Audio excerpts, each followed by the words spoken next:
ਔਰ it's a long term. ਕਈ ਵਾਰੀ ਅਸੀਂ ਸਮਝਦੇ ਹਾਂ ਕਿ ਅਸੀਂ ਅਰਦਾਸ ਕਰ ਲਈ ਆ ਜਾਂ ਅਸੀਂ ਕੋਈ ਹੋਰ ਥੋੜ੍ਹੇ ਬਹੁਤੇ ਛੋਟੇ ਸਟੈਪ ਲੈ ਲਏ ਆ ਅਤੇ ਇਹਦੇ ਨਾਲ ਪਤਾ ਨਹੀਂ ਅਸੀਂ ਓਵਰਨਾਈਟ ਹੁਣ ਕਿੰਨਾ ਕੁ ਤਬਦੀਲੀ ਲੈ ਆਉਣੀ ਆ। It's not like that. ਅਸੀਂ ਇਸ ਗੱਲ ਨੂੰ ਯਕੀਨੀ ਬਣਾਉਣ ਦੀ ਕੋਸ਼ਿਸ਼ ਕਰ ਰਹੇ ਹਾਂ ਕਿ ਜੋ ਕੁਛ ਇੰਡੀਅਨ ਸਟੇਟ ਨੇ ਸਿੱਖਾਂ ਨਾਲ ਕੀਤਾ ਆ 1984 ਅਤੇ ਉਸ ਤੋਂ ਬਾਅਦ, ਉਹ ਦੁਨੀਆ ਦੀਆਂ ਜਿੰਨੇ ਵੀ ਪਾਵਰ ਕੋਰੀਡੋਰਸ ਨੇ ਉਹਦੇ ਵਿੱਚ ਉਹਨਾਂ ਦੀ ਜਿਹੜੀ ਗੱਲ ਆ ਉਹ ਲੋਕਾਂ ਦੇ ਮਨਾਂ ਵਿੱਚੋਂ ਵਿਸਰੇ ਨਾ। ਔਰ ਸਾਨੂੰ ਇਹ ਗੱਲ ਯਕੀਨੀ ਕਰਨੀ ਪੈਣੀ ਆ ਕਿ ਅਸੀਂ ਜਿਹੜਾ ਸਾਡੇ ਨਾਲ ਧੱਕਾ ਹੋਇਆ ਆ, ਅਸੀਂ ਉਸ ਨੂੰ ਦੁਨੀਆ ਦੇ ਵਿੱਚ ਵੱਧ ਤੋਂ ਵੱਧ ਦੱਸ ਸਕੀਏ ਆਪਣੇ ਪਰਸਪੈਕਟਿਵ ਤੋਂ। ਅਸੀਂ ਇਸ ਗੱਲੋਂ ਲੱਕੀ ਹਾਂ ਕਿ US ਦੇ ਵਿੱਚ ਇਟਸ ਓਪਨ ਫਾਰ ਐਵਰੀਬਾਡੀ। ਸੋ ਇੱਥੇ ਰਿਸਟ੍ਰਿਕਸ਼ਨਸ ਨਹੀਂ ਹੈਗੀਆਂ। ਇਹ ਲੜਾਈ ਆ ਜਿਹੜਾ ਬੇਸਿਕ ਫੰਡਾ ਆ, ਗੁਰੂ ਸਾਹਿਬ ਨੇ ਜਿਵੇਂ ਆਪਣੇ ਸਾਨੂੰ ਸਮਝਾਇਆ ਆ, ਉਹ ਹੈਗਾ ਸੱਚ ਤੇ ਝੂਠ ਦਾ। ਨਾ ਲੜਾਈ ਸੱਚ ਤੇ ਝੂਠ ਦੀ ਆ। Punjabi radio USA, Punjabi TV USA ਦੇ ਉੱਤੇ ਸਵਾਗਤ ਹੈ। ਮੈਂ ਰਾਜਕਨਵੀਰ ਸਿੰਘ। ਇਸ time Washington DC capital building ਦੇ ਬਾਹਰੋਂ ਮੇਰੇ ਨਾਲ ਇਸ ਟਾਈਮ ਅਮਰੀਕਨ ਸਿੱਖ ਗੁਰਦੁਆਰਾ ਪ੍ਰਬੰਧਕ ਕਮੇਟੀ ਦੇ ਪ੍ਰਧਾਨ ਯਾਦਵਿੰਦਰ ਸਿੰਘ ਜੀ ਉਹਨਾਂ ਦੇ ਨਾਲ ਜੁੜੇ ਹਾਂ, ਜੋ ਕਿ ਇਸ ਟਾਈਮ ਨਿਊ ਜਰਸੀ ਤੋਂ ਅੱਜ ਲੌਬਿੰਗ ਕਰਨ ਦੇ ਲਈ ਪਹੁੰਚੇ ਹੋਏ ਆ। ਯਾਦਵਿੰਦਰ ਸਿੰਘ ਜੀ, ਸਵਾਗਤ ਹੈ। ਵਾਹਿਗੁਰੂ ਜੀ ਕਾ ਖਾਲਸਾ, ਵਾਹਿਗੁਰੂ ਜੀ ਕਾ ਖਾਲਸਾ, ਵਾਹਿਗੁਰੂ ਜੀ ਕੀ ਫਤਿਹ। ਸੋ ਕੱਲ੍ਹ ਨੂੰ ਅਰਦਾਸ ਦਾ ਜਿਹੜਾ ਦਿਨ ਆ, ਕੱਲ੍ਹ ਨੂੰ ਫਲੋਰ ਦੇ ਵਿੱਚ ਇੱਕ ਵਾਰੀ ਫੇਰ ਅਰਦਾਸ ਦੇ ਨਾਲ ਸ਼ੁਰੂਆਤ ਹੋਣੀ ਆ।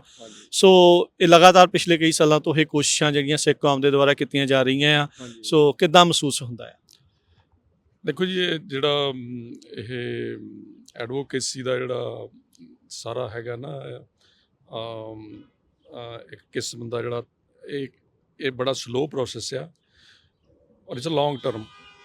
ਕਈ ਵਾਰੀ ਅਸੀਂ ਸਮਝਦੇ ਹਾਂ ਕਿ ਅਸੀਂ ਅਰਦਾਸ ਕਰ ਲਈ ਆ ਜਾਂ ਅਸੀਂ ਕੋਈ ਹੋਰ ਥੋੜ੍ਹੇ ਬਹੁਤੇ ਛੋਟੇ ਸਟੈਪ ਲੈ ਲਏ ਆ ਅਤੇ ਇਹਦੇ ਨਾਲ ਪਤਾ ਨਹੀਂ ਅਸੀਂ ਓਵਰਨਾਈਟ ਹੁਣ ਕਿੰਨਾ ਕੁ ਤਬਦੀਲੀ ਲੈ ਆਉਣੀ ਆ। It's not like that.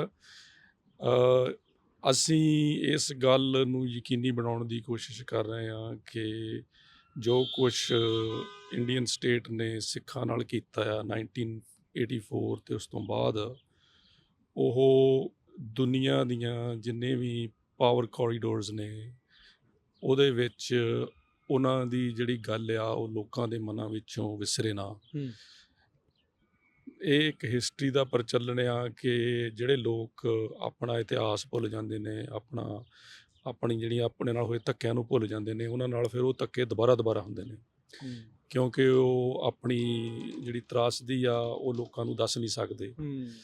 ਸੋ ਇਹ ਸਾਡੀ ਕੌਮ ਲਈ ਜਿਹੜੇ ਇਹ ਜ਼ਖਮ ਦਿੱਤੇ ਆ ਇੰਡੀਅਨ ਸਟੇਟ ਨੇ, ਸਾਨੂੰ ਉਹਨਾਂ ਨੂੰ ਹੰਢਾਉਣਾ ਪੈਣਾ ਔਰ ਸਾਨੂੰ ਇਹ ਗੱਲ ਯਕੀਨੀ ਕਰਨੀ ਪੈਣੀ ਆ ਕਿ ਅਸੀਂ ਜਿਹੜਾ ਸਾਡੇ ਨਾਲ ਧੱਕਾ ਹੋਇਆ ਆ, ਅਸੀਂ ਉਸ ਨੂੰ ਦੁਨੀਆ ਦੇ ਵਿੱਚ ਵੱਧ ਤੋਂ ਵੱਧ ਦੱਸ ਸਕੀਏ ਆਪਣੇ ਪਰਸਪੈਕਟਿਵ ਤੋਂ।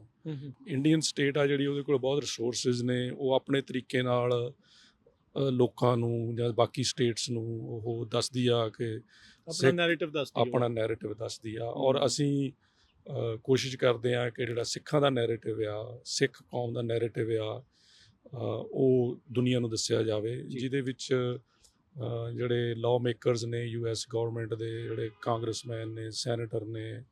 ਸੋ ਇਹ ਜਿਹੜੇ ਐਡਵੋਕੇਸੀ ਦਾ ਪ੍ਰੋਗਰਾਮ ਸੀਗਾ ਪਿਛਲੇ 2 ਦਿਨ, ਕੱਲ੍ਹ ਅਤੇ ਅੱਜ, ਇਹ ਜਿਹੜੇ ਨੌਜਵਾਨ ਅੱਗੇ ਹੁਣ ਨੈਕਸਟ ਜਨਰੇਸ਼ਨ ਆ, ਇਹਨਾਂ ਨੇ ਟੇਕ ਓਵਰ ਕੀਤਾ ਆ। ਅਸੀਂ ਤਾਂ ਕਾਫੀ ਸਾਲਾਂ ਤੋਂ ਕਰਦੇ ਆ ਰਹੇ ਹਾਂ, ਮਤਲਬ ਤਕਰੀਬਨ ਜਿਉਂਦੇ ਖੁਸ਼ੀ ਹੁੰਦੀ ਦੇਖ ਕੇ ਨੌਜਵਾਨਾਂ ਨੂੰ ਇੱਦਾਂ ਦੇ ਦੇਸ਼ ਦੇ। ਹਾਂ ਜੀ, ਹਾਂ, ਬਹੁਤ ਖੁਸ਼ੀ ਹੁੰਦੀ ਆ। ਹੁਣ ਉਹ ਕਹਿੰਦੇ ਵੀ ਜਦੋਂ ਤੁਹਾਡੇ ਬੱਚੇ ਤੁਹਾਡੇ ਮੋਢੇ ਆ ਜਾਣ ਤਾਂ ਫਿਰ ਤੁਹਾਨੂੰ ਹੁੰਦਾ ਵੀ ਹੁਣ ਭਾਰ ਚੱਕ ਲੈਣਗੇ। ਸੋ ਇਹ ਬਹੁਤ ਖੁਸ਼ੀ ਦੀ ਗੱਲ ਆ ਕਿ ਸਾਡੇ ਤਕਰੀਬਨ 20 ਨੌਜਵਾਨ ਸੀਗੇ ਜਿਹੜੇ ਨਿਊ ਜਰਸੀ, ਨਿਊਯਾਰਕ ਤੋਂ, ਕੈਲੀਫੋਰਨੀਆ ਤੋਂ ਆਏ ਹੋਏ ਸੀ, ਜਿਨ੍ਹਾਂ ਨੇ ਪਿਛਲੇ 2 ਦਿਨ ਇੱਥੇ ਕੋਰੀਡੋਰ ਦੇ ਵਿੱਚ ਲੌਬਿੰਗ ਕੀਤੀ ਹੈ। ਆਈ ਵੁਡਨਟ ਸੇ ਲੌਬਿੰਗ, ਪਰ ਇਟਸ ਐਡਵੋਕੇਸੀ ਆਫ ਜਿਹੜੇ ਸਿੱਖਾਂ ਦਾ ਜਿਹੜੇ ਇਸ਼ੂਜ਼ ਨੇ, ਸਿੱਖਾਂ ਦਾ ਜਿਹੜੇ ਕੇਸ ਆ। ਸੋ ਉਹਦੇ ਬਾਰੇ ਉਹਨਾਂ ਨੇ ਸੈਨੇਟਰਸ ਨੂੰ, ਕਾਂਗਰਸਮੈਨਾਂ ਨੂੰ ਜਿਹੜਾ ਸਿੱਖਾਂ ਦਾ ਨੈਰੇਟਿਵ ਆ ਉਹ ਦੱਸਣ ਦੀ ਕੋਸ਼ਿਸ਼ ਕੀਤੀ ਆ। ਇਹ ਅਸੀਂ ਇਸ ਗੱਲੋਂ ਲੱਕੀ ਹਾਂ ਕਿ ਯੂਐਸ ਦੇ ਵਿੱਚ ਇਟਸ ਓਪਨ ਫॉर ਐਵਰੀਬਾਡੀ, ਹਾਂਜੀ। ਸੋ ਇੱਥੇ ਰਿਸਟ੍ਰਿਕਸ਼ਨਸ ਨਹੀਂ ਹੈਗੀਆਂ। So anybody can knock down the door of any congressman and just go in ਗੱਲਬਾਤ and ਕਰ talk ਸਕਦੇ to them. ਸੋ ਸਾਨੂੰ ਜਿਹੜੇ ਸਾਡੇ ਹੋਰ ਵੀ ਸਿੱਖ ਐਕਟਿਵਿਸਟ ਨੇ ਜਾਂ ਜਿਹੜੇ ਹੁਣ ਨੈਕਸਟ ਜਨਰੇਸ਼ਨ ਹੈ ਖਾਸ ਕਰਕੇ, ਉਹਨਾਂ ਨੂੰ ਇਹਦੇ ਵਿੱਚ ਇਨਵੋਲਵ ਹੋਣਾ ਚਾਹੀਦਾ ਆ।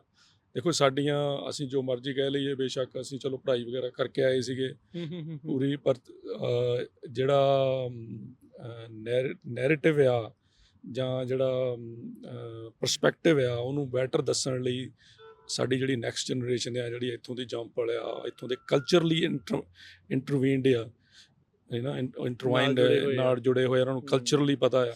ਸੋ ਇਹ it's much easier for them to connect rather than ਜਿਹੜੀ ਸਾਡੀ ਜਨਰੇਸ਼ਨ ਆ।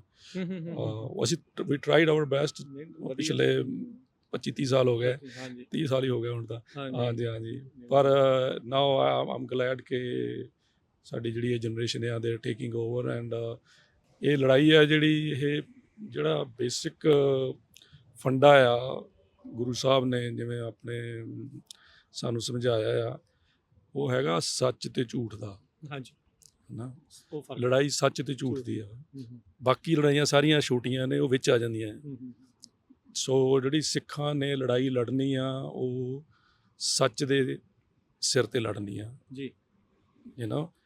ਝੂਠ ਤਾਂ ਇੰਡੀਅਨ ਸਟੇਟ ਬਹੁਤ ਬੋਲੀ ਜਾਂਦੀ ਆ, ਬਹੁਤ ਲੜੀ ਜਾਂਦੀ ਆ, ਪਰ ਜਿਹੜੀ ਓੜਕ ਸੱਚ ਰਹੀ ਵਾਲੀ ਗੱਲ ਆ, ਸਾਨੂੰ ਉਹਦੇ ਤੇ ਯਕੀਨ ਰੱਖ ਕੇ ਆਪਦਾ ਸੱਚ ਆ ਜਿਹੜਾ ਉਹ ਦੁਨੀਆ ਨੂੰ ਦੱਸਣਾ ਚਾਹੀਦਾ ਆ। ਔਰ ਮੇਰਾ ਇਹ ਯਕੀਨ ਆ, ਕਿਉਂਕਿ ਸਾਡੇ ਗੁਰੂ ਨੇ ਸਾਡਾ ਯਕੀਨ ਵਧਿਆ ਇਸ ਗੱਲ ਦੇ ਉੱਤੇ ਕਿ ਜਿਹੜਾ ਸੱਚ ਆ ਉਹਦੀ ਜਿੱਤ ਹੁੰਦੀ ਆ, ਅੰਤ 'ਚ ਸੱਚ ਦੀ ਜਿੱਤ ਹੋਣੀ ਹੈ। ਝੂਠ ਦਾ ਪਸਾਰਾ ਜਿੰਨਾ ਮਰਜ਼ੀ ਹੋਵੇ, ਪਿਛਲੇ ਹਜ਼ਾਰਾਂ ਸਦੀਆਂ ਤੋਂ ਸੱਚ ਤੇ ਝੂਠ ਦੀ ਲੜਾਈ ਚੱਲਦੀ ਆ ਰਹੀ ਆ ਤੇ ਹੁਣ ਵੀ ਚੱਲ ਰਹੀ ਆ। ਸੋ ਇਹ ਆ ਕਿ ਜਦੋਂ ਲੜਾਈ ਚੱਲ ਰਹੀ ਆ, ਉਦੋਂ ਤੁਸੀਂ ਕਿਹੜੇ ਪਾਸੇ ਖੜੇ ਆ।